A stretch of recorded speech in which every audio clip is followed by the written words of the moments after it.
Hola, buenas tardes. Bienvenidos a una nueva edición del programa Monográficos de TDAH Vallès. Como sabéis, estamos compartiendo con todos vosotros material que tenemos en la asociación de diferentes ponentes que han intervenido en las jornadas que vamos organizando.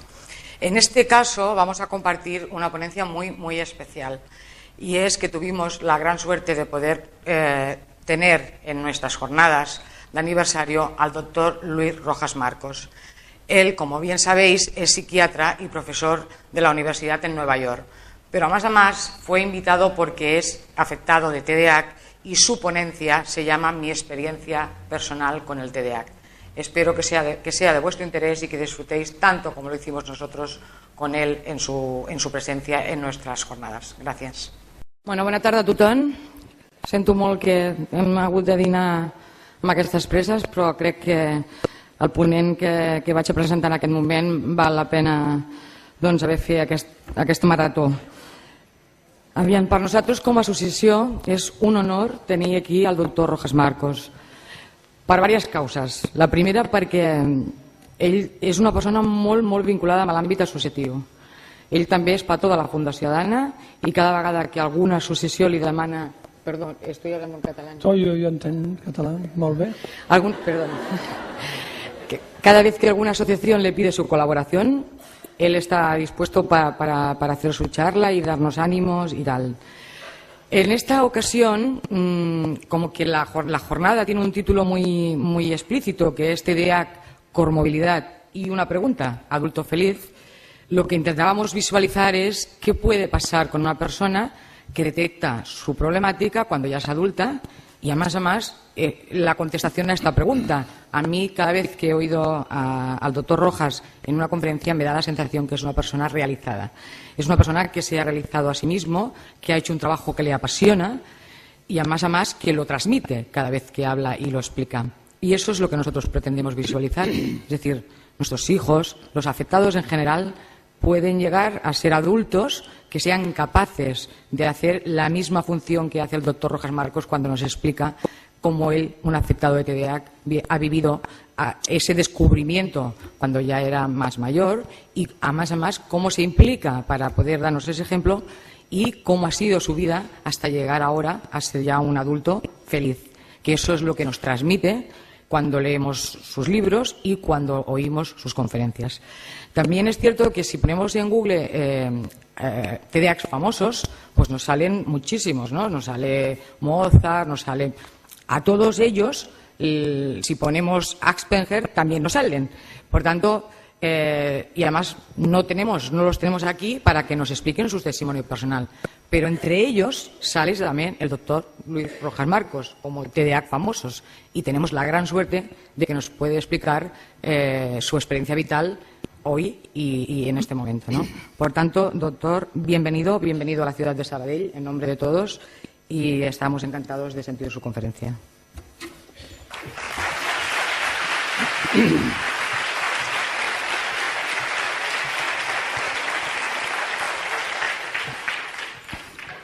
Bona tarda a tothom.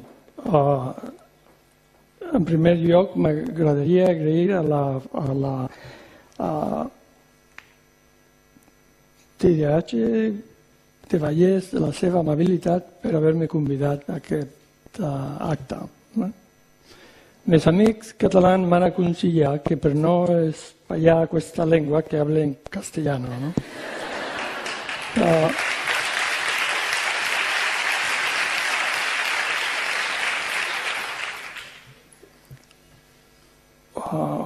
Una cosa més, petites gotes d'aigua omplen l'ocean. Entén? Está aquí en el programa. Bueno, pues para mí es un placer estar aquí con vosotros. Esto del micrófono, no voy a cantar ópera, y que, en fin, gracias por estar aquí. Yo tengo la suerte de ser un inmigrante que puede ir y volver, ¿verdad? Antiguamente quienes se iban a Estados Unidos o a América o a Sudamérica, pues no volvían, ¿verdad? O volvían muy tarde. Hoy, gracias a estas invitaciones, a los puntos de Iberia, en fin, a todo, pues podemos ir y volver y disfrutar del país donde nací, en este caso España, ¿no? y también del país que me acogió cuando era un joven bastante perdido, ¿no? Antes de entrar en el tema, me gusta pues ponerlo en un contexto un poco más amplio. Y en ese sentido, pues me gusta compartir con vosotros pues una anécdota. Yo tengo un amigo que es epidemiólogo, él hace encuestas. Si me voy del tema me avisáis, pero él hace encuestas y estaba un día haciendo una encuesta sobre la esperanza de vida. Y estaba en un pueblo pequeño, era por la mañana, y vio pasar a una señora que él pensó que le podía contestar a su pregunta. Y le preguntó: señora, ¿cuál cree usted que es la tasa de mortalidad en esta zona? La señora, pues, pensó unos segundos y luego contestó con convencimiento: 1 muerto por persona. Claro, mi amigo no era eso lo que estudiaba, ¿no? Él estudiaba la esperanza de vida, que son los años que nos quedan por vivir a partir de un momento dado. Y como sabéis, la esperanza de vida ha aumentado muchísimo en el mundo. No sé si sabéis que la mujer española es la tercera del mundo que más vive, ¿lo sabíais? O sea que aquí seguramente vais a cumplir 100, como Janine Calment, que es una francesa que murió hace 7 o 8 años, que vivió 122 años en el pueblo de Arles. Y fuimos a estudiar a ver por qué había vivido, porque además tenía la partida de nacimiento, o sea que era real, ¿no? A ver cómo es que había vivido tanto, y la gente del pueblo decía que era una señora que siempre estaba de buen humor. Montaba en bicicleta hasta que tenía 100 años. Se embadurnaba una vez a la semana con aceite de oliva. Apuntar. Comía 1 kilo de chocolate a la semana.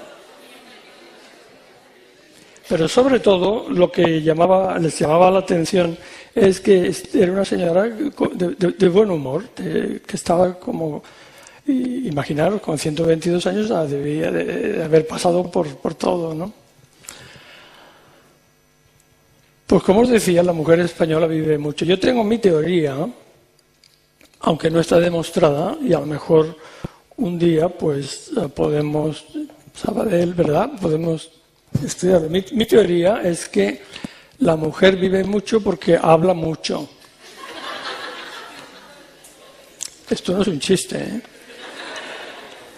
¿Estáis de acuerdo que la mujer más que el hombre? No siempre, ¿verdad? Pero sí. Y hablar es muy bueno para la mente y para el cuerpo y para todo, ¿no? Yo tengo un amigo que es cardiólogo, es catalán, se llama Valentín Fuster. ¿Os suena? Bueno, pues Valentín, que yo le he visto a él dar clase a los estudiantes, pues siempre dice que hablar es bueno para el corazón, porque baja las pulsaciones, la presión la baja también, ¿no? O sea que hablar es bueno para el corazón. Y yo digo que hablar es bueno también para la mente. Porque imaginaros esto, ¿no? Cuando codificáis, o sea, cuando ponéis palabras a sentimientos, tenéis sentimientos, ¿no?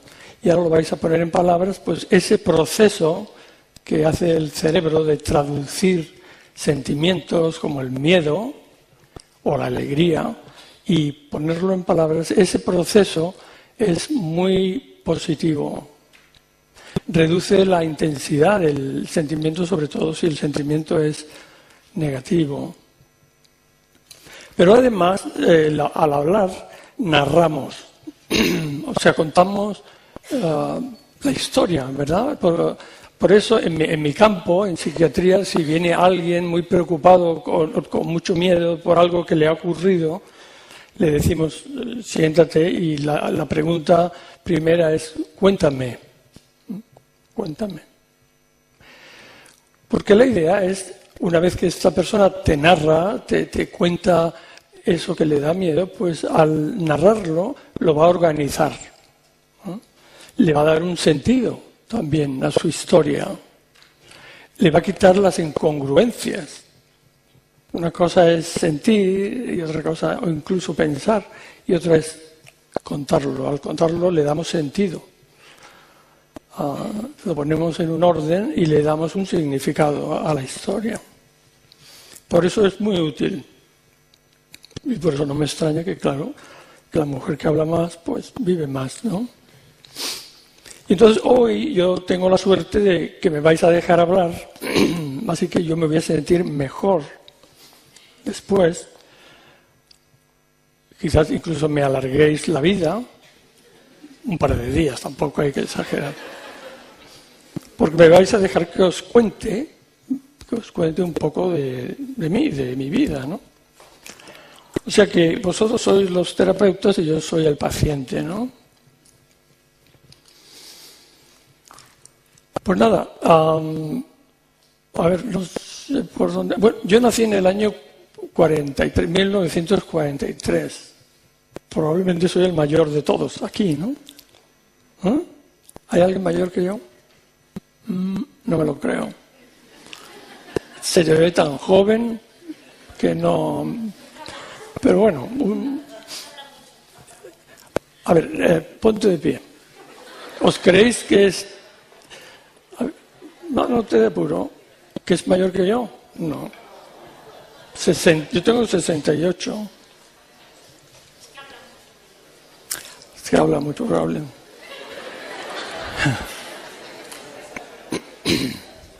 Pues ya me he perdido, ¿verdad? Pero nací en el 1943. Y yo era un niño, pues, muy nervioso, ya menos, ¿verdad? Pero muy nervioso, distraído, travieso. Con 6 años, o 7 años, me gustaba andar por los tejados, al lado de mi casa en Sevilla. Me iba a la azotea y luego iba de tejado en tejado, hasta que algún vecino, pues, me veía por allí. Y claro, pues llamaban, es un niño corriendo por ahí. Os figuraros, mi madre pues se asustaba mucho, ¿no?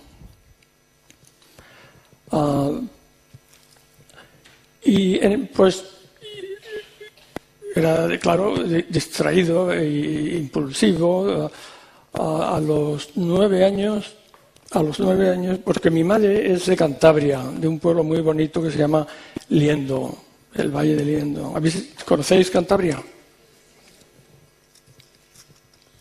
Mi madre de allí, ¿no? Y eso me ayudó mucho porque, claro, en Sevilla yo tenía mala fama, pero me iba a Liendo y era, ¡qué niño tan simpático!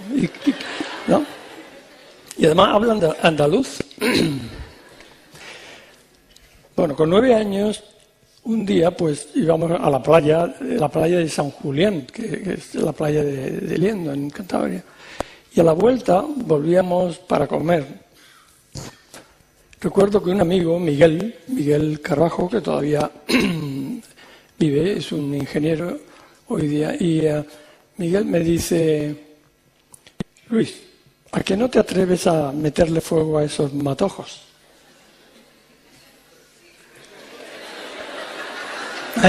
Ya os podéis imaginar. ¿A que no te atreves? Pues sí.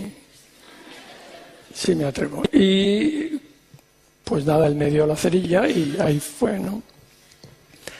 Claro, no había casas, ni era la ladera de la montaña, ¿verdad? Pero aquello se prendió bastante. Y estuvo ardiendo horas. Normal que llovió, ¿no? Pero al llegar yo a la cima de la montaña, pues me encontré con una pareja de guardias civiles. Y me llevaron a lo que allí se llamaba la perrera. La perrera era el cuartelillo, ¿no? Imaginaros, con 9 años, pues allí, ¿no? En la perrera. Y allí estuve, recuerdo que una de las mujeres de estos guardias civiles pues me daba caramelos. No te preocupes, no. Y yo estaba, pues claro, muy mal, me sentí, digo, ¿qué demonios me pasa a mí, no? Para hacer esta barbaridad. O sea, uno empieza a preguntarse, ¿no? ¿Y qué me pasa? Esto es algo que, como sabéis, a veces no lo pensamos, ¿no? No pensamos que estos niños con 8 o 9 años o incluso 7, que ellos mismos se preguntan, a mí me pasa algo. Porque claro, el niño a esa edad, su autoestima está basada en lo que oye, ¿no? En lo que oye, eres un niño tonto o eres un niño nervioso. Yo era ¿cómo me llama? Un rabo de lagartija. Pero claro, pues un niño malo también, porque de verdad cuando uno no se comporta, pues ya entra el juicio de bueno o malo. Por eso yo diría que quizás lo más importante, lo que hay que cuidar más en estos niños es la autoestima. La autoestima. ¿Y qué es la autoestima? Porque estudiamos la autoestima en Estados Unidos, en California hubo un senador que pensó que había que aumentarle la autoestima a los niños en el colegio y consiguió pues bastante dinero de esto hace tiempo, ya 20 años o así. Dinero para aumentarle la autoestima a los niños que iban al colegio público. Y después de un año se estudió y se vio que de media pues no había resultado aquello. Porque claro, lo que no pensamos es que hay dictadores que tienen una autoestima muy alta. Y hay niños que maltratan a otros niños, ¿cómo les llamáis? ¿Cómo? Bullying en inglés, ¿eh? Que si les medís la autoestima, la tienen muy alta. Luego, si yo te pregunto, a ver, del 0 al 10, porque como no tenemos un aparato para medirlo, como medimos la presión o el peso o la temperatura, si yo te pregunto, a ver, del 0 al 10, ¿qué te das de autoestima? Y me decís, pues un 9. Claro, eso no me ayuda a mí porque a lo mejor la tienes muy alta porque le pegas a todos y eres el más fuerte, ¿verdad? Entonces la siguiente pregunta es ¿en qué basas ese número? Y es ahí donde está la clave, ¿eh? Si pensáis en vuestra autoestima, pues lo más importante es pensar de qué fuentes, de qué parcelas de mi vida me ayudan a decidir mi nivel de autoestima. Como decía, la autoestima de estos niños y adultos es fundamental. Porque, claro, imaginaros, ¿no? Si el niño o el adolescente, pues, piensa que no sirve, que es diferente, que no, pues lo tiene muy mal. Muy mal. Lo tiene muy mal. Y yo recuerdo cuando estudiaba este tema hace años, que fuimos a la cárcel de Nueva York, a la cárcel municipal, donde hay de media unas 15.000 personas, ¿no? La mayoría hombres, ¿no? Y vimos que un porcentaje muy alto de estos jóvenes, la mayoría hombres jóvenes, ¿no? Pues tenían el problema el trastorno de atención. luego un camino desafortunado un camino para estas personas como yo y como otros es el camino de la delincuencia. ¿Y cómo entramos en eso? Pues entramos porque cuando de eso tenemos 9 años, incendiamos un monte, o con 15 tenemos un impulso y le quitamos la cartera al que está al lado, no necesariamente para robarle, sino para ver, ¿no?, el impacto y no pensar. Y hay y en Estados Unidos pues la justicia es muy severa, ¿no? Y una vez que uno entra por ese camino, no te lo ponen nada fácil para salir de él. Curioso. Si te meten en la cárcel por robar, por ejemplo, ¿no? Vas a una tienda y robas algo, te meten en la cárcel, lo primero que hacen es te quitan el carnet de conducir. No tiene sentido, ¿verdad? Para empezar, sí, cuando salgas, pues si necesitas el coche para ir a trabajar, pues ya te lo van a poner todo más difícil, ¿no? Y si además eres culpable, pues no puedes votar tampoco. En Europa yo creo que hay más flexibilidad, pero el punto que quiero deciros es que la autoestima, si no la cuidamos, ese es un peligro. Y muchas personas que sufren del trastorno están en la cárcel. Hay otro camino también complicado, y es la depresión. La depresión es, imaginaros, si la autoestima, ¿verdad?, no sirvo para nada, nadie quiere estar conmigo y no entiendo por qué, yo tampoco entiendo por qué, pues uno entra en ese mundo de la depresión. Y claro, pues la depresión yo creo que es la peor enfermedad, porque te quita, para empezar, te roba la esperanza, ¿verdad? Y sin esperanza es muy difícil llevar la vida, ¿no? Muy difícil. Y la depresión, como sabéis, un porcentaje de personas deprimidas que no mejoran, pues se quitan la vida. Entonces, pues cuando uno estudia la frecuencia de suicidios, pues ahí estamos también. Ahí estamos.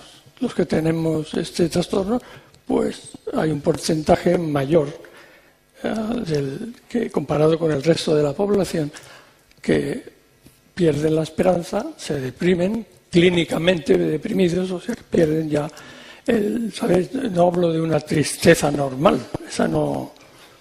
Hablo de un cambio en la forma de sentir, en la forma de pensar, un cambio también físico, que dura un tiempo. Y si no se cuida, o si no se trata, o si no se cura, pues este es otro camino. Pero bueno, luego está el buen camino. Los que hemos tenido suerte de encontrar a alguien que nos ayude, ¿no? Pues aquí estamos. Y vosotros seguros que estáis ayudando a vuestros familiares, ¿no? Por eso estáis aquí, ¿no? Yo tuve esa suerte y la sigo teniendo, ¿no? Mi madre, pues, incluso a veces le hacía gracia lo que yo hacía. No le hacía gracia a nadie. Pero ella decía, se sonreía. Menos mal. Menos mal. Y un día, pues, yo tendría 8 o 9 años, me dice, Luis, yo creo que tú tienes buen oído. Porque ella tenía buen oído. Ella también tenía el TDAH, pero no lo sabía, ni yo sabía, estoy hablando de los años 50 y 60. El TDAH sale como un diagnóstico oficial en Estados Unidos en 1994. O sea que Me dice, yo creo que tú tienes buen oído, ¿por qué no aprendes a tocar el piano? Pues muy bien. Recuerdo que vino una profesora y no me aguantó ni un día. Yo creo que se fue sin cobrar. Vamos, es que, sí. Mi madre me entendía, a mi padre eso le caía fatal. Muy dictador, él, buena persona, pero pensaba que uno tenía que controlarse, ¿no? En fin, que yo empecé a tocar el piano por mi cuenta y como que me fue bien. Nunca aprendí solfeo, porque eso sí lo sé. Si un TDAH aprende solfeo, no tiene TDAH.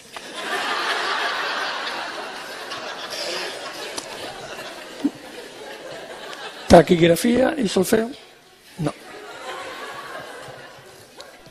Esa es la prueba. ¿Por qué? Porque el cambiar, o sea, el símbolo, habrá excepciones, como seguro Mozart mencionaste a Mozart, pero son excepciones. Si hablamos de estadística, pues de 100 niños con TDAH, pues a lo mejor 5, 6, 7, pues pueden aprenderlo, pero el resto no. O sea que si vuestros hijos o hermanos o amigos leen solfeo, tú no.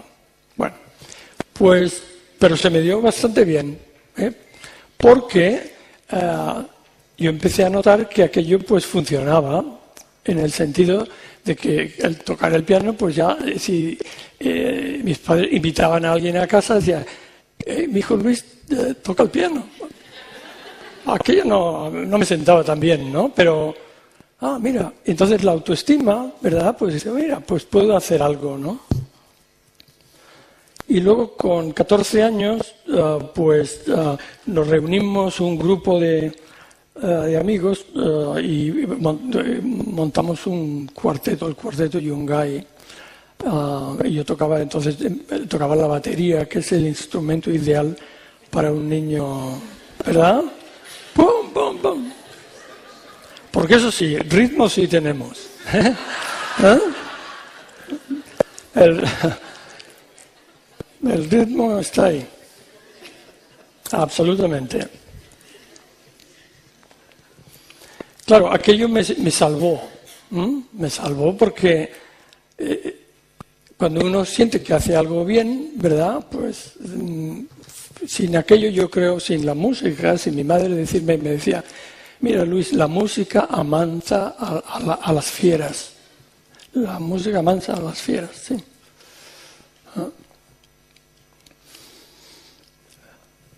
A los 11 años, pues me catearon creo que en 3.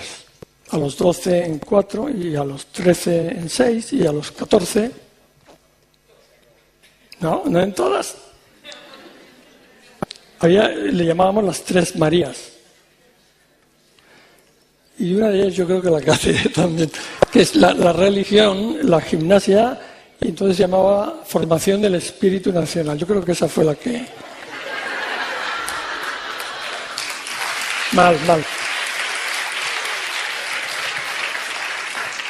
Sí.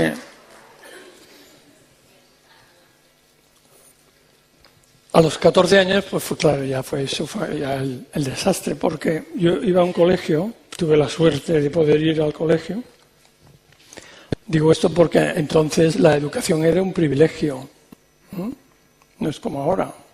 En los años 50, pues iba al colegio el que podía pagarlo.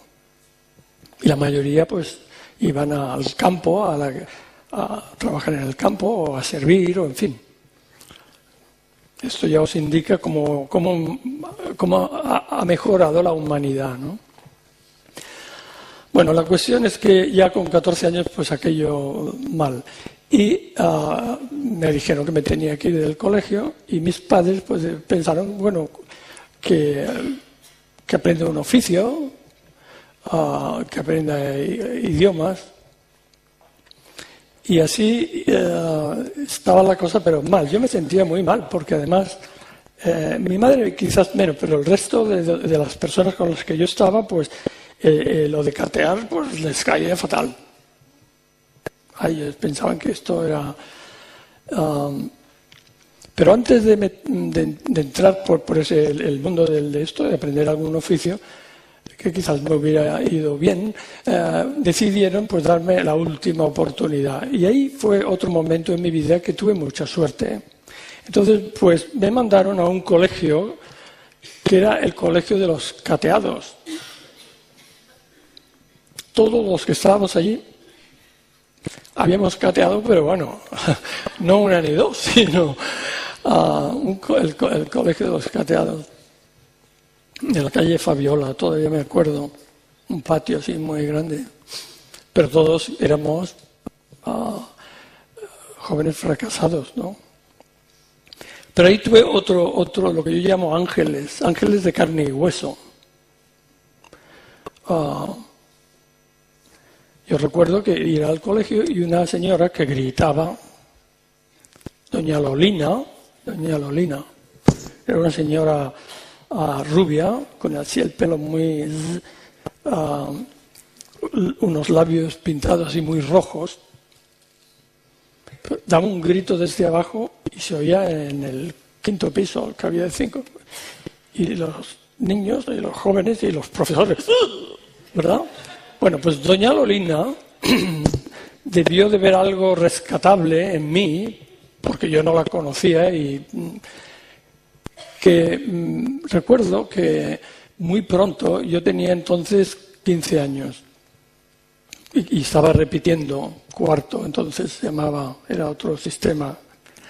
Y recuerdo que me dice, Luis, quiero que te sientes en la primera fila. En la primera fila, yo nunca me había sentado en la primera fila. En parte porque yo no era lo mío, pero es que en el otro colegio los curas me mandaban a la última siempre.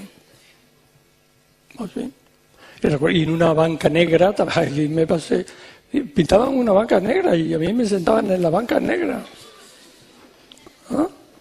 También lo recuerdo muy bien. Bueno, esta señora, Doña Lolina, por mí, tú te vas a sentar en la primera fila, que yo. ¿Y esto de qué va? Pero, pues sí, empecé a hacerlo. Y luego, además, esa señora que no sabía nada de lo que sabemos hoy, porque os estoy hablando de eso, del año 55, 56, por ahí, ¿no? O más o menos, 60. Me dice, y cuando tú sientas que te entra el furbuchi, qué palabra, ¿verdad? El furbuchi. Nunca he oído eso, se lo inventó, ¿verdad? Luis, cuando te entra el furbuchi, pregúntale, tú, muy educado, siempre, pregúntale al profesor que te deje salir a dar una vuelta. Y yo, pues, empecé a hacerlo. Y el profesor, o los profesores, me decían, pues sí, sal. Y allí, pues, me di cuenta que esta señora debería de haberles avisado, ¿no? Porque eso de decirle a un profesor, ¿puedo salir a dar vuelta? Es que, vamos, tú aquí sentado, ¿verdad? Pues ella lo debió de haber arreglado porque efectivamente me dejaban. Y ahí fue cuando empecé, con mucho trabajo, ¿no? Pero empecé a probar. Claro, al aprobar, raspadillo, pero al aprobar, pues cambié también mi entorno. Mi padre contento, milagro, un milagro. Mi padre contento, ya empecé a notar que había una aceptación de mí, ¿no? Y aquello me sirvió de estímulo, porque en el fondo todos queremos caerle bien a los demás, ¿verdad? Y si podemos hacerlo, pues lo intentamos. Si no podemos, pues lo pasamos mal, ¿no? O sea que ya empezó no solamente yo a sentirme mejor, pero mi ambiente también. A pesar de todo, me sentía culpable. Yo, por ejemplo, en Semana Santa en Sevilla, que sabéis, salen procesiones, pues yo salía en 4 o 5. Lo normal era 1. Yo me apuntaba a todos. Porque me sentía mal, me sentía culpable. Me sentía que es que Dios tiene que hacer algo por mí, ¿no? Y era un poco la idea, ¿no? De que la culpa, el sentirte mal, pero bueno, la idea, lo importante aquí es que a los 15, 16, pues, y me habían metido en líos también, pero de alguna forma, pues, salía de ellos, ¿no? Mi vida cambió, poco a poco, poco a poco. Recuerdo pasé la revalida, pero con 5, entonces era el mínimo, ¿no? Pero ya al año siguiente, pues fui un poco mejor, ¿no? Y me di cuenta, por ejemplo, que lo que mis amigos tardaban media hora en aprender, pues yo tardaba hora y media. Pero el día que me di cuenta que era solamente cuestión de tiempo, pues mira, al final yo me lo sabía, pues también como ellos, ¿no? También entré en la universidad a estudiar medicina. Y me pasaba igual, ¿no? Yo sabía que yo tardaba más. Pero una vez, como digo, que lo aceptas, pues vas, ¿no? Pero además, y yo recuerdo que estudiaba, pues eso, como casi todos, 3 o 4 días antes del examen. Y entonces, por la noche, todo era estudiábamos un grupo de 2 o 3, ¿no? Y yo notaba que me ayudaba a tomarme 8 o 9 Coca-Colas y luego iba a una farmacia donde pedía, porque decían, no, si tomas esto no duermes. Una cosa que se llamaba centramina. ¿Os suena? ¿La hay todavía? No. ¿Todavía? ¿Alguien tiene centramina? Y yo no entendía, pero lo que yo sí sabía que yo me tomaba las Coca-Colas con la centramina y me llegaba a gustar la histología, las células, que no, algo que no, ¿verdad? Digo, sí, me metía y me encantaba todo aquello. Pero todo esto pues fue casualidad, porque decía, no, es que esto te ayuda a no dormir. Pues ya está, pero a mí me ayudaba a no dormir, pero me ayudaba sobre todo, como sabréis, a concentrarme. Y así fue que termino la carrera.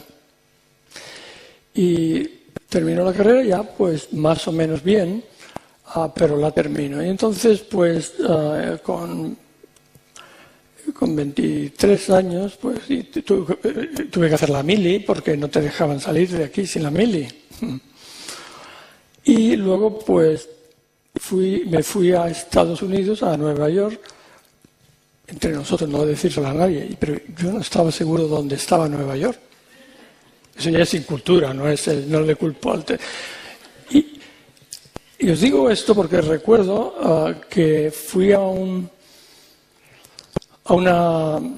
¿cómo se llama? Una empresa de transportes, ¿no? Para que llevaran un baúl y le pregunté al señor, ¿y en Nueva York hay puerto? Y me miró así, o sea que tú te vas a Nueva York y me preguntas si Nueva York está rodeado de agua. Esto no es el TDAH, esto es... Total, la idea es que me fui. Y me fui con 24 años y la verdad es que me sentí muy bien. Yo no hablaba inglés. Bueno, me compré un libro en el aeropuerto. Claro, toda mi familia fue a despedirme, porque entonces la gente no se iba a Nueva York así. La familia y regalos, ¿no? Y me compré un libro que dice Aprenda inglés en un mes. Yo tardé 2 años en que me entendieran o yo entender. O sea que hay que tomárselo, ¿verdad? Con una cierta tranquilidad. Pero me sentí muy bien. Y me sentí muy bien incluso ellos no podían pronunciar Rojas, como sabéis, la R y la J no tiene sonido en inglés, Rogers. Entonces, pues mi nombre allí es el doctor Marcos, eso sí, Marcos, eso funciona. Pero yo me sentí muy bien, y me sentí muy bien porque, por algo que es importante, que yo pude hacer un poco mi identidad. Porque otra carga que tenemos es que una vez que te clasifican de niño malo o travieso, pues eso te acompaña. Por eso me ayudó cambiar de colegio. ¿Cuántas veces no he aconsejado yo a padres cambie a su hija de colegio? No, pero si es complicadísimo. No, ella tiene que... Eso es muy complicado, eso de cambiar de colegio aquí, ¿no? No, vamos a tratar de que ella mejore, pero bueno, no digo que a la menor cosa haya que cambiar, pero es una opción que hay que tenerlo, es darle la oportunidad al niño a crear otra identidad, ¿verdad? A mí me ayudó en el colegio, recuerdo que mis padres cuando pensaban que, pues yo fui a Francia un par de veranos, a una casa de una señora que tenía jóvenes allí a aprender francés, que no lo aprendí italiano, pero no francés. Y yo notaba que me sentía muy bien. Yo tampoco hablaba francés, pero yo me sentía muy bien. A mí me daban dolores de estómago, yo tenía gastritis con 9 y 10 años. En parte era esa preocupación, ¿no? Pero también probablemente había otros temas de mi familia que me creaban un poco esa tensión, ¿no? Mi padre de derechas, mi hermano de izquierdas, todo. Yo hablaba con mi hermano y me convencía, luego hablaba con mi padre y me convencía también, y claro, pues al final el estómago... Esto es verdad. Yo no había notado, y quizás por eso la idea de emigrar pues me resultaba atractiva, porque yo había notado que cuando yo salía... Iba a Liendo, en Cantabria, por ejemplo, o en Francia, que estuve un par de veranos, como os digo, pues yo me sentía mejor. Entonces yo voy a Nueva York y la verdad es que me sentí muy bien. Claro, tenía el problema que yo no sabía medicina. Yo sabía historia de la medicina. Y allí la medicina es muy práctica. Entonces yo recuerdo decir... Bueno, Luis, en la urgencia, ¿no? Porque fui de interno una vez terminada la carrera. Si ves a un hombre que viene que está amarillo, Mario, ¿qué haces? Entonces mi contestación, yo chapurreaba, bueno, pues en el año 1790 Eppinger descubre que hay gente que se pone amarilla, porque la bilis va por otro sitio, en fin. Dice, no, Luis, ¿tú qué haces? ¿Qué le das a ese paciente? O un señor que viene que le duele el pecho. No, es que esto puede ser que en el año... No, allí es muy práctico. Allí tú haces 1, 2, 3, 4. O sea que al principio pues mal, pero me ayudaron varias cosas. En primer lugar aprendí algo muy curioso, que allí... se valoraban las preguntas. O sea, tú levantabas la mano en una conferencia de médicos, tú levantabas la mano y preguntabas. Y al principio la contestación siempre, o casi siempre, era buena pregunta. Yo en Sevilla levantaba la mano, hacía la pregunta y me jugaba la autoestima de un mes. Estoy en serio, ¿eh? Allí, buena pregunta. Aunque a lo mejor la pregunta no fuese tan buena. Porque, curiosamente, allí es la obligación del profesor de encontrarle algo positivo a la pregunta. Si el profesor no le encuentra ningún sentido a la pregunta del estudiante o del alumno, el problema lo tiene el profesor, no el alumno. Aunque el alumno haya preguntado algo que... ¿no? Aquello me pareció muy curioso y me gustó. Lo otro que también me llamó la atención fue que yo podía decir esto no lo sé. Y allí nadie... ¿que no sabes esto? ¿No? No, que curioso, ¿eh? Es otra forma, ¿no? Claro, yo recuerdo en los primeros meses, recuerdo, por ejemplo, ir a pediatría, y yo ya era médico, o sea, estaba haciendo el primer año de internado. Y recuerdo que había un niño pequeño y el pediatra me dice, a ver, ausculta al niño. Y ausculto al niño. Y oía... Y me dice, a ver, ¿qué oyes?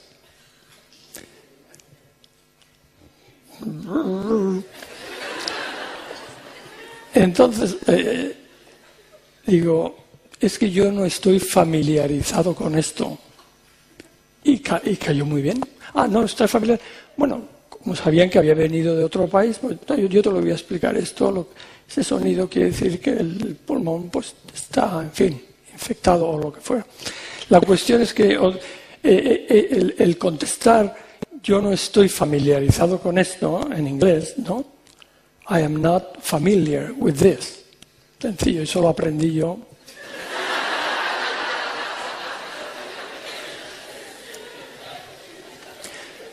Yo aprendí mucho. Yo recuerdo también al principio, en los primeros meses, en el hospital Good Samaritan, del Buen Samaritano, recuerdo un día que yo estaba allí andando por un pasillo y oigo por los altavoces, Dr. Marcos ICU. Yo miraba,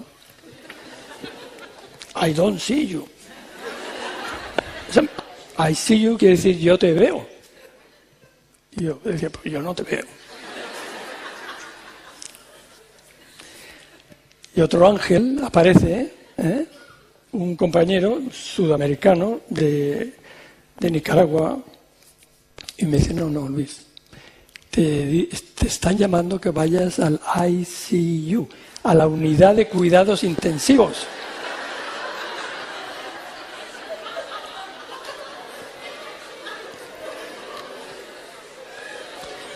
Esto es verdad, absolutamente cierto. Claro, ahora lo cuento y os reís.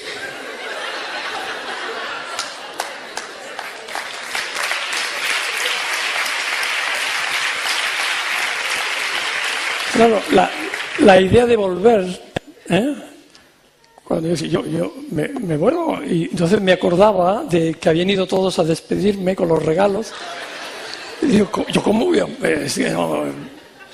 Oye, o sea que vamos todos a Madrid a despedirte y ahora tú te vuelves. O sea que la alternativa de volver no... Entonces lo que hice, gracias a mi exceso de energía, qué útil es, si las sabemos conducir, para todo en la vida hace falta energía. Y eso es que tenemos más energía, si la podemos encauzar, tenemos grandes ventajas. Grandes ventajas. Entonces yo que no me podía volver y que aquello pues aparte de que yo pues estaba aprendiendo, ¿no? Empecé a hacer guardias y hacía tantas guardias que yo me prestaba, ¿no? Yo te hago la guardia y yo te hago porque yo tenía que aprender porque ahí, como decía, la medicina es práctica. Y entonces, pues yo tenía que aprender. Y esa energía, pues la usaba. Y había meses que iba a casa a dormir a lo mejor 3 días o 4. Pero no lo pasaba mal. Yo estaba en el hospital haciendo guardias y empezaba también a ganar autoestima. A empezar a saber algo, ¿no? Y fue la práctica. Y cuando iba de prácticas, yo terminé la carrera. Esto es, no, a lo mejor no os lo vais a creer. Yo terminé la carrera sin haber puesto una inyección intravenosa, sin haber dado un punto. No digo nada, pero allí se espera que el estudiante sepa ese tipo de cosas. Entonces, pues, tuve que aprender esto, pero siempre encontraba a alguien que decía, no te preocupes, ¿no? Recuerdo una vez, también en mi primer año, que estaba ayudándole a un cirujano que había hecho una operación de vesícula, donde te sacan la vesícula y había cosido el músculo, cosido la piel, todo estaba terminado y había puesto un drenaje por si se infectaba la herida, ¿no? Pues un drenaje. Y me dice, Luis, vigila el drenaje, ¿no? Porque estaban cosiendo el drenaje. Y me dice, Luis, push. Y yo tiro. Mira, los gritos. ¡Ah! Las enfermeras. ¡Ah! No es tan fácil eso de push, pull. Push en inglés quiere decir empuja. Pull, tira.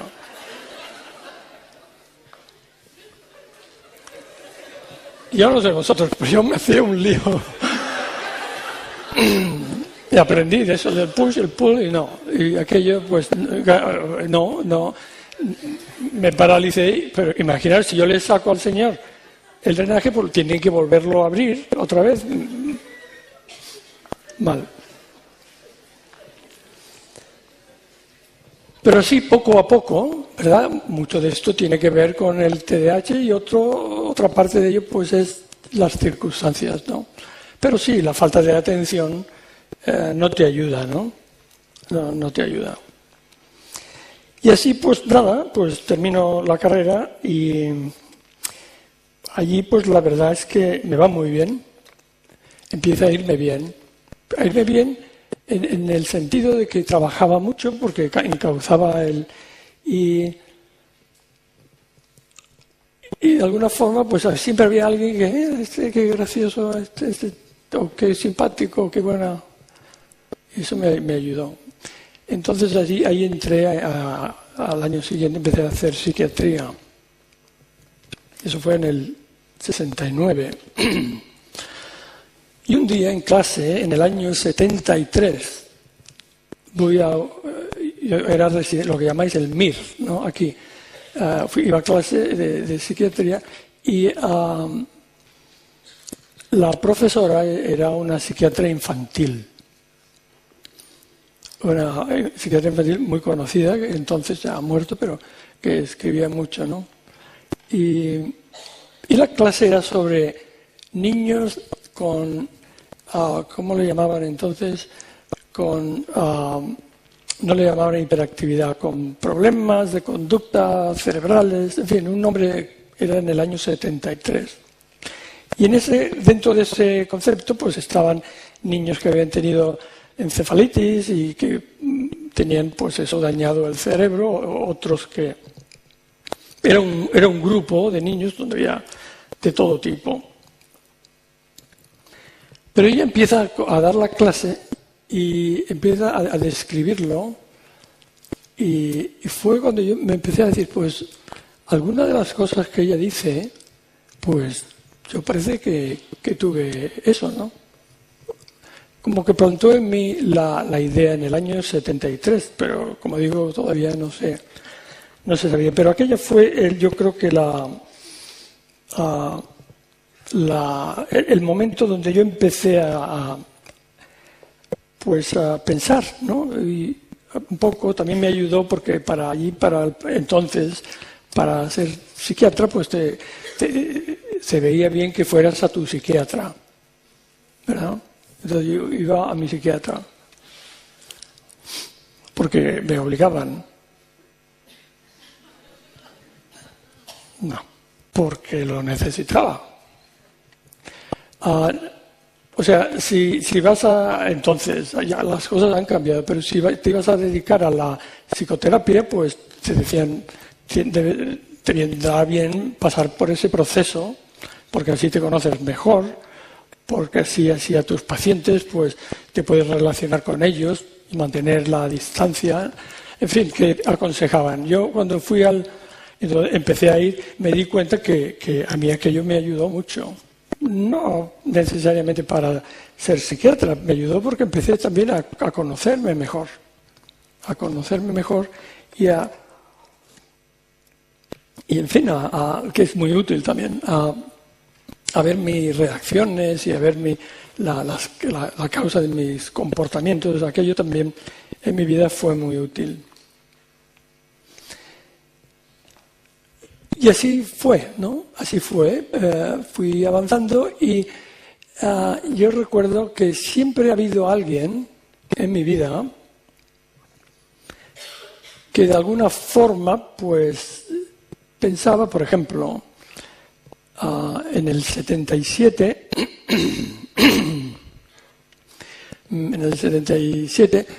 pues en la Universidad de Nueva York pues se afilia o se asocia con un hospital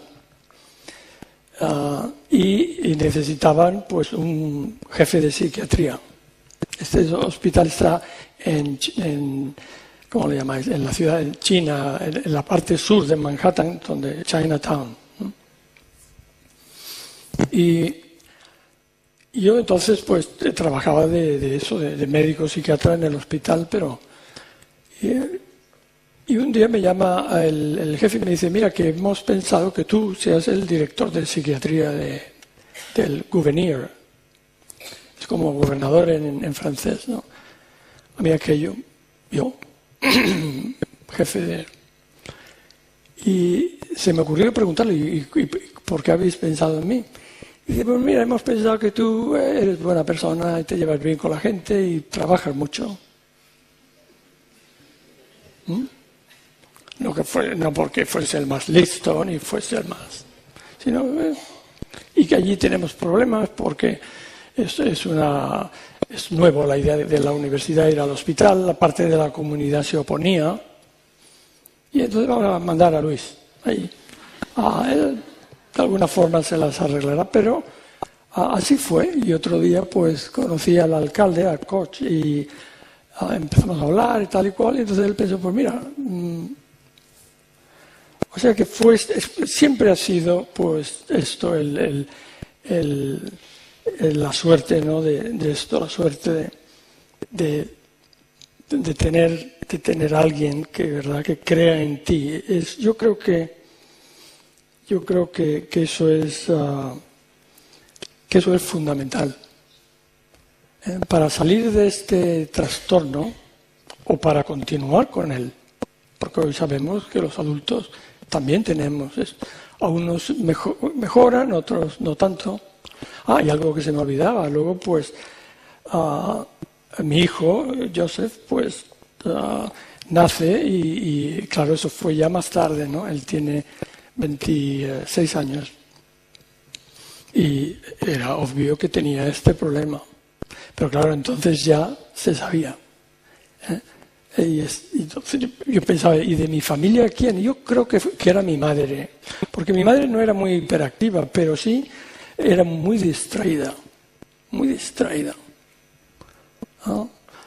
Yo creo que me lo pegó mi madre y luego ella pues me salvó también. O sea que sin saberlo, pues a lo mejor vio alguna conexión inconscientemente.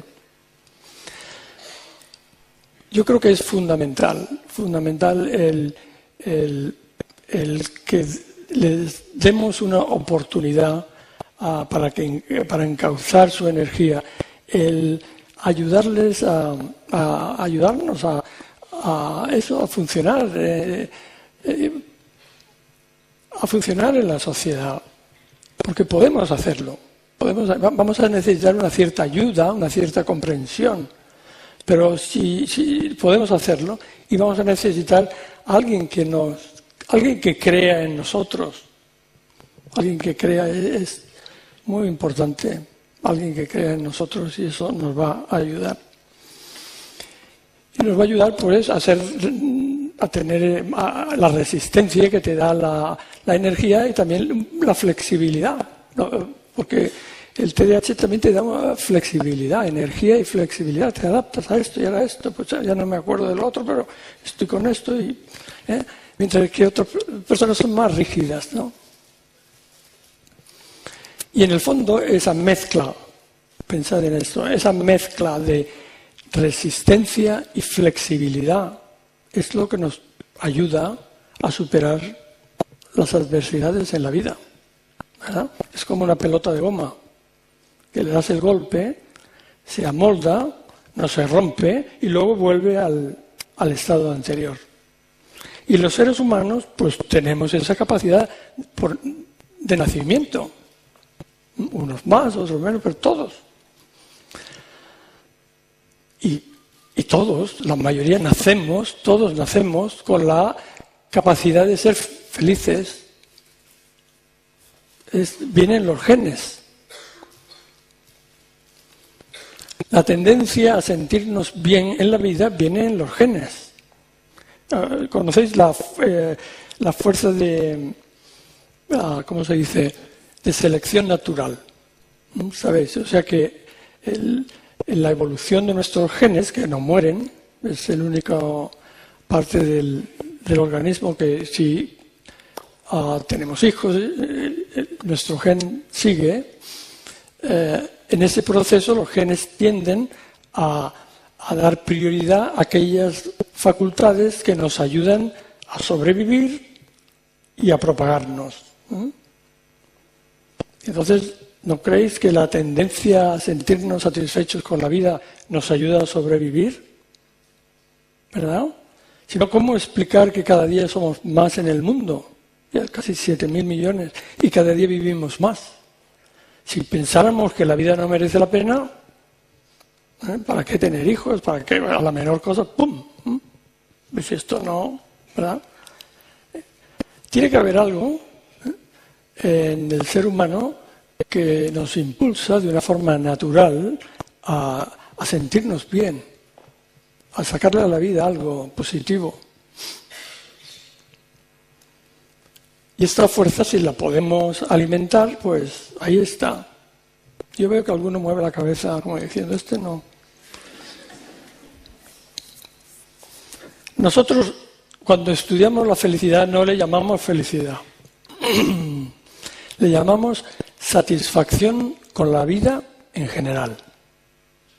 Pensad en esto. O sea que si hoy te duele la cabeza, no sirve, ¿no? Es en general. Satisfacción con la vida en general.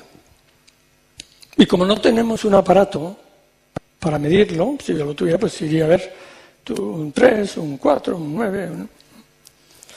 Pues la única forma que tenemos es preguntando.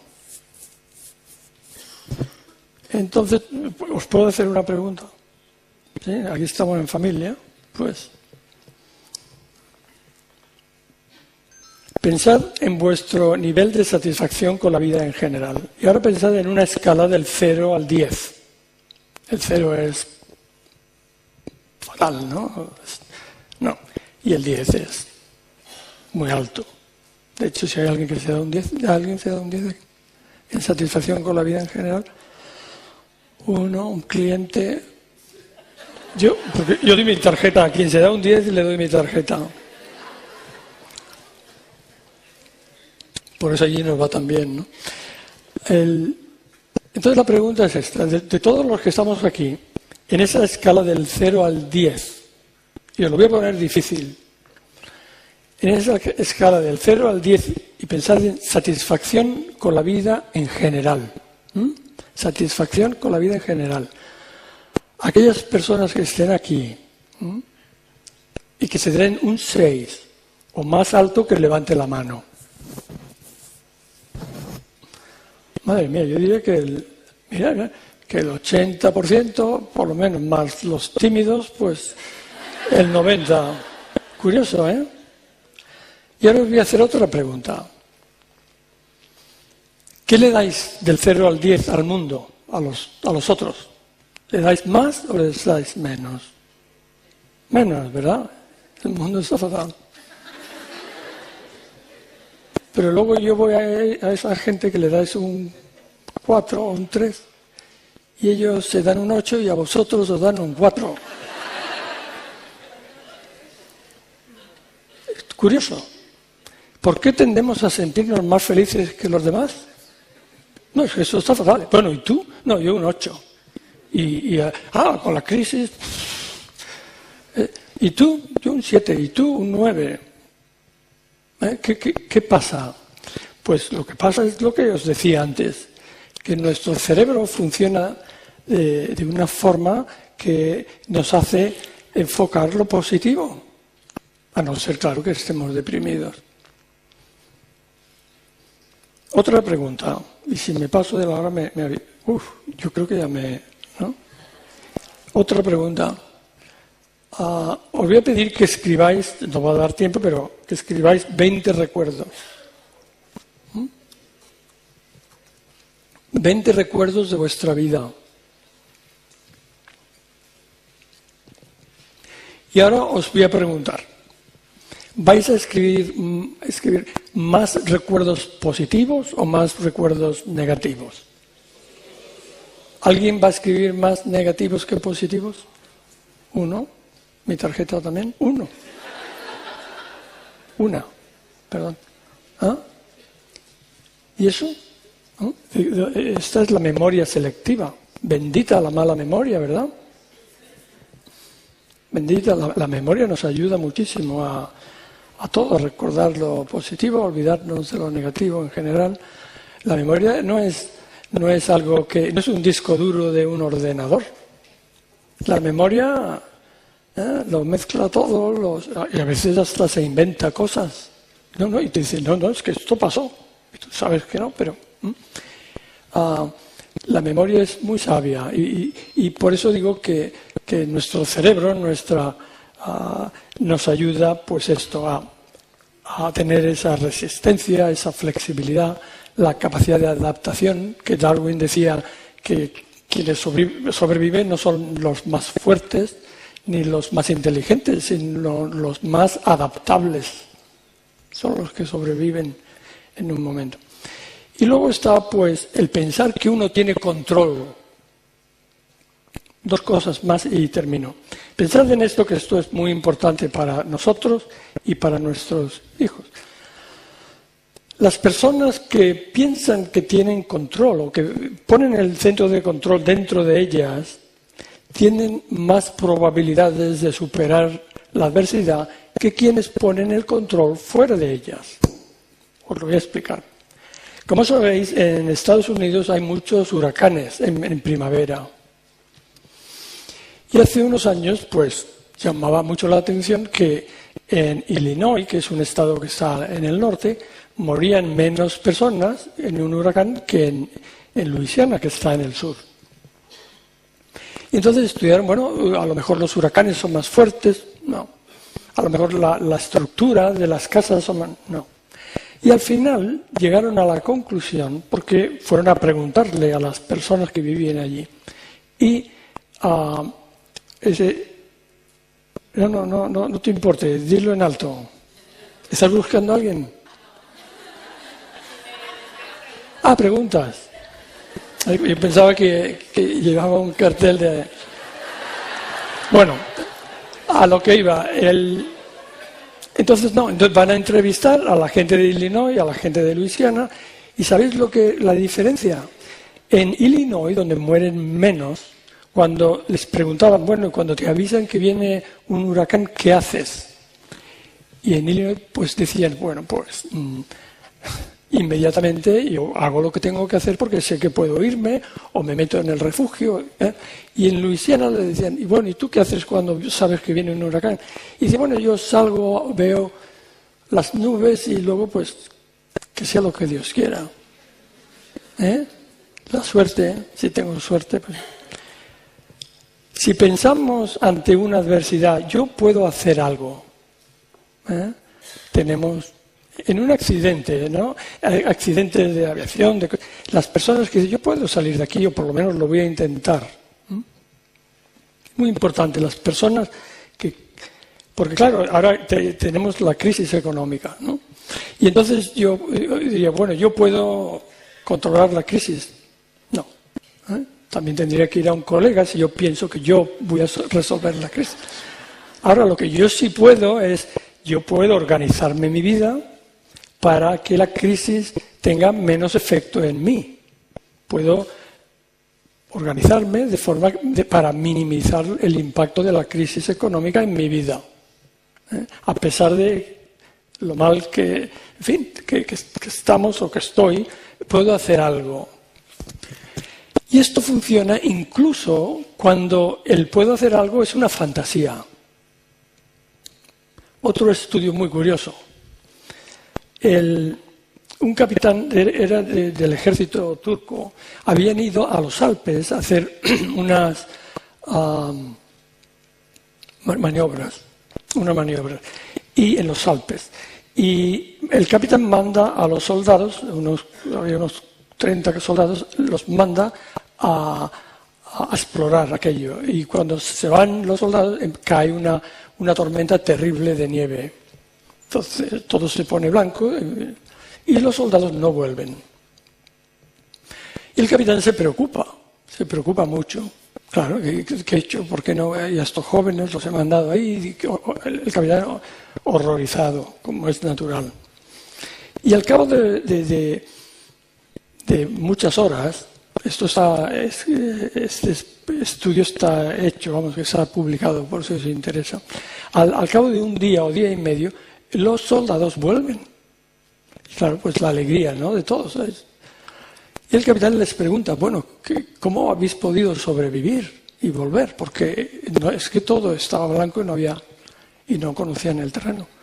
Y los soldados le cuentan al capitán que cuando empezó a caer la tormenta encontraron una cueva. Y ahí pues salvaron la vida en la cueva. Pero luego, claro, estaba todo cubierto de nieve, metros de nieve, y ahí ya pues pensaron que ahí pues iban a morir, porque no sabían dónde estaban y sabían cómo salir. Hasta que uno de ellos se encontró en el bolsillo un mapa. Y así salieron de allí. Entonces el capitán le dice, a ver, enséñame el mapa. Le da el mapa y le dice, y vio que el mapa no era de los Alpes, sino de los Pirineos. Entonces preguntaron, ¿cómo es? A veces la fantasía. ¿Qué pasó? Estos soldados que ya estaban tirando la toalla, al encontrar un mapa que no sabían, obviamente, pues dijeron, este es el mapa. Y eso les hizo salir de la cueva. Luego ya cómo llegaron al campamento, no lo sé, pero llegaron. De alguna forma, pues uno por aquí, el otro por allí, y llegaron. Quiero decir con esto que incluso cuando pensamos que tenemos control sobre algo que realmente no tenemos, incluso cuando es así, el pensar yo puedo hacer algo por mejorar, yo puedo hacer algo es muy útil. Y finalmente, pues está, claro, el sentido del humor, ¿no? Eso ayuda también. Y los TDAH tenemos buen sentido, yo que en general, si nos dejan tranquilos, claro. Si salen al día de hoy, ¿no? Entonces no. Pero sí. ¿Y por qué es útil el sentido del humor? El sentido del humor es muy útil porque nos hace ver una perspectiva, ¿verdad? Ver las incongruencias de la vida y nos reímos incluso, vemos las contradicciones. Es una perspectiva. Por ejemplo, si aquí hubiese un fuego ahora, no serviría de nada contar chistes. O sea, pero si yo veo mi vida o hablo o veo y le doy un matiz de sentido del humor, es muy útil, muy útil. Y para terminar os voy a contar un ejemplo de la utilidad del sentido del humor, pero es algo muy personal y no quiero que se lo contéis a nadie. Mi madre, que murió hace unos años, pues un día le pregunté, estábamos a solas, y le pregunto, mamá, cuando te mueras, ¿qué prefieres, que te enterremos o prefieres que te incineremos? Y ella me miró así con una cara un poco picaresca y una sonrisa y me dice, Luis, dame una sorpresa. Y los dos nos pusimos a reír. Gracias.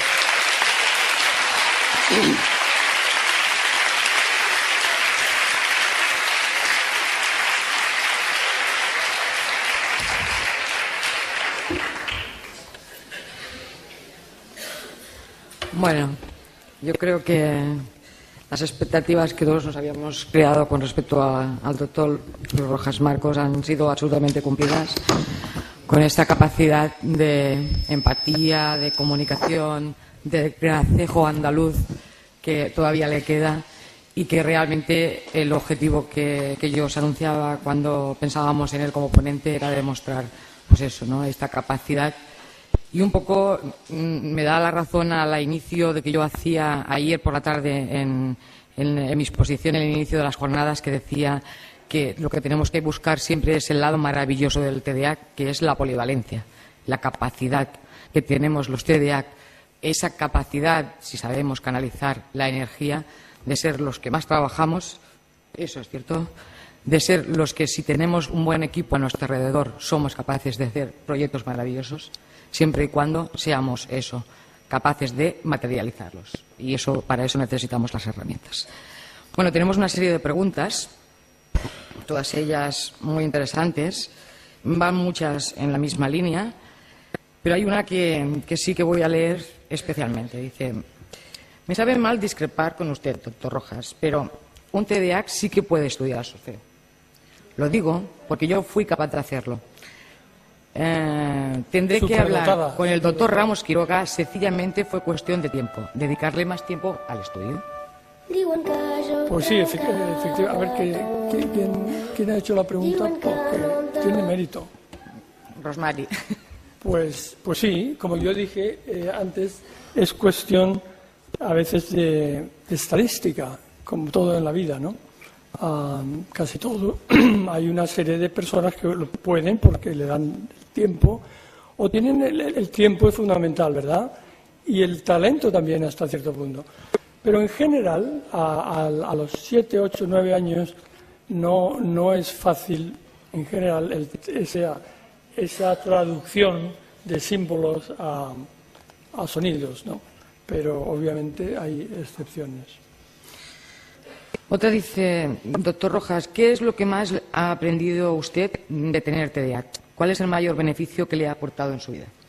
Pues la energía. Porque el resto lo he tenido que superar de alguna forma. La distracción, pues he tenido que trabajarla, y luego pues la impulsividad, he tenido que aprender a controlarme, pero la energía, yo creo que eso ha sido para mí Y luego quizás también me ha ayudado muchísimo, como decía antes, el tener personas que aparecen en momentos muy difíciles, incluyendo el momento del 11 de septiembre, que salvo la vida por de milagro, pues un señor que aparece y dice: mira, veo que estás intentando hablar por teléfono, porque pasa aquí a hablar desde un teléfono fijo, porque el móvil no me funcionaba. Y estoy hablando por el teléfono fijo, y a los 5 minutos se cae una torre y mata a todos con quienes yo estaba hacía unos minutos. Claro, esto es un ejemplo un poco exagerado, dramático, ¿no? Pero el resto de mi vida, desde mi madre, mi hermana, la doña Lolina y el resto, ¿no? Eso también me ha ayudado mucho. Felicitarle por su conferencia, muchas gracias. Y la pregunta es, dice: soy esposa de un maravilloso adulto TDAH. Mi pregunta es cómo le ha ido su convivencia con su pareja y a nivel familiar. Nadie ha hablado hasta ahora de la convivencia con un adulto con TDAH y su ambiente familiar. Tiene mérito usted. Convivir tiene mérito. No es nada fácil. No es convivir. No es nada fácil. Para empezar, de pequeño, pues los amigos no te aguantan, porque claro, los interrumpes, saltas, pues, incluso se pierden amigos en la infancia y en la adolescencia, porque claro, es que es un problema, ¿no? El tener a alguien tan cerca que está saltando todo el tiempo, interrumpiéndote, y la convivencia no es fácil.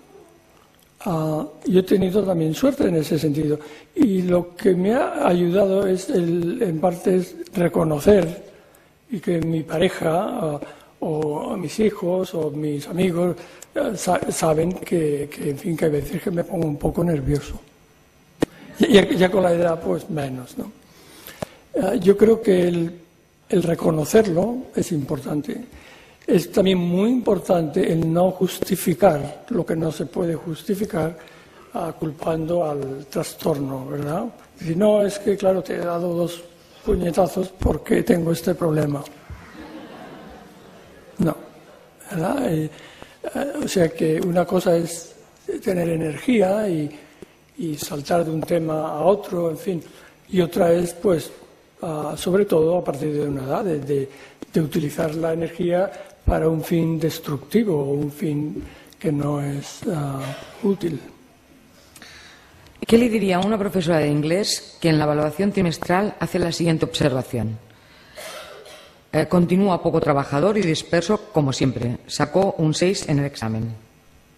Perdón, Es un niño. ¿Te queda el niño? Saca un 6 en el examen y la profesora hace la siguiente observación. Continúa poco trabajador y disperso como siempre. Bueno, de momento le ha dado un 6, no está mal, ¿no? ¿Eso es aprobado? Sí. Pues para empezar, mira, un 6, luego ya uno si quiere analizar el comentario, pues lo de para siempre o como siempre, pues ya implica ya te han marcado ya con la marca, ¿no? Como los antiguos hacían, ¿no? ¿Cómo es la palabra?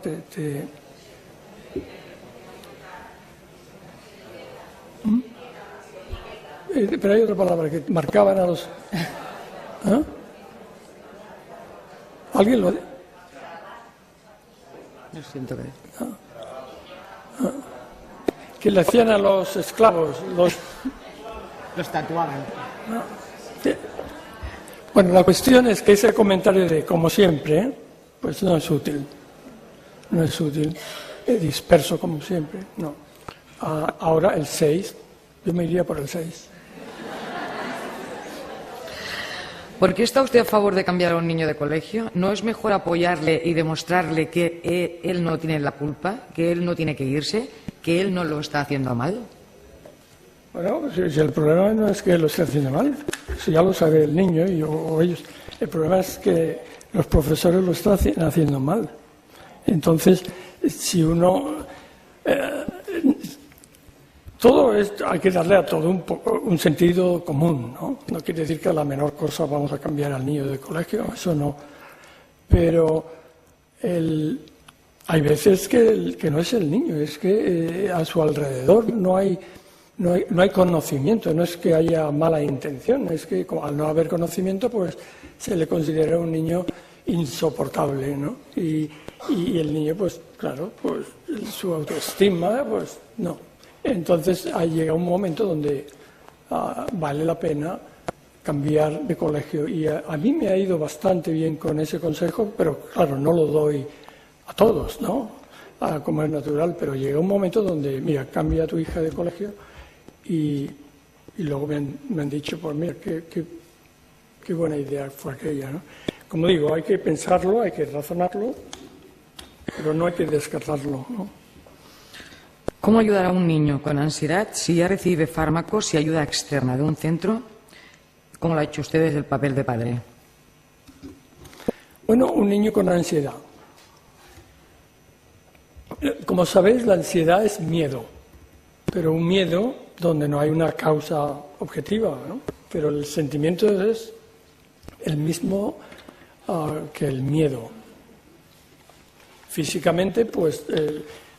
la ansiedad y el miedo pues tienen la misma reacción química, la adrenalina, en fin, todo ese eje, ¿no?, que va del cerebro a las suprarrenales que están encima de los riñones. Entonces, claro, si el niño tiene miedo sin un motivo, pues esto es un problema. ¿Qué puede hacer el padre o la madre o los dos? Bueno, pues es muy importante el entender porque este niño sigue con ansiedad a pesar de ir al profesional. Yo lo que haría es hablar con la persona que lo está tratando y explicarle, mira, el niño sigue con ansiedad y ver si esta ansiedad es durante todo el día o es más pronunciada en ciertas horas del día, ayuda todo aquello que nos describa los elementos que hacen al niño pues sentir ansiedad. Pero un niño con ansiedad continuada es un problema emocional y un problema físico también. Es como el estrés continuado. Pues mi consejo es vaya al profesional que está tratando a su hijo, explíquele lo que ocurre, dele cuanto más información posible, y si el niño ya tiene más de 7, 8 años o 9, pues que el mismo niño también explique, ¿no?, de dónde viene ese temor que tiene. ¿Por qué decidió estudiar medicina y psiquiatría? ¿Tuvo algo que ver su TDAH? No, tuvo mi abuelo, que no, mi abuelo, el padre de mi madre, era médico de pueblo en Cantabria, Miguel, perdón, y yo nunca lo conocí. Pero mi madre me contaba historias de mi abuelo. Cuando yo era muy pequeño, esto que hacen, y todavía se hace, ¿no?, de contarle al niño una historia. Es que no me voy a dormir hasta que no me cuentes un cuento, ¿no? Y mi madre, los cuentos que me contaba eran de mi abuelo Miguel, y cómo iba por el pueblo, y recuerdo que una historia donde él, si iba a ver a alguien muy pobre, pues le dejaba un real debajo de la almohada, ¿no? Y aquello me gustaba la idea, ¿no?, de como los Reyes Magos, ¿no?, de ser un poco rey mago. Y sí, porque en mi familia no había médicos, excepto mi abuelo Miguel, ¿no? Eso fue una semilla que plantó mi madre en mi mente, sí. Muy bien, pues no tenemos más preguntas. Damos por finalizada y clausurada las jornadas. No puedo hacerlo en un marco mejor que al lado del doctor Rojas. Agradecerle su intervención, agradecerle el optimismo que nos transmite y sobre todo esa gran cantidad de energía que nos hace salir a todos los padres de aquí pensando en esa manera positiva. Muchas gracias a todos.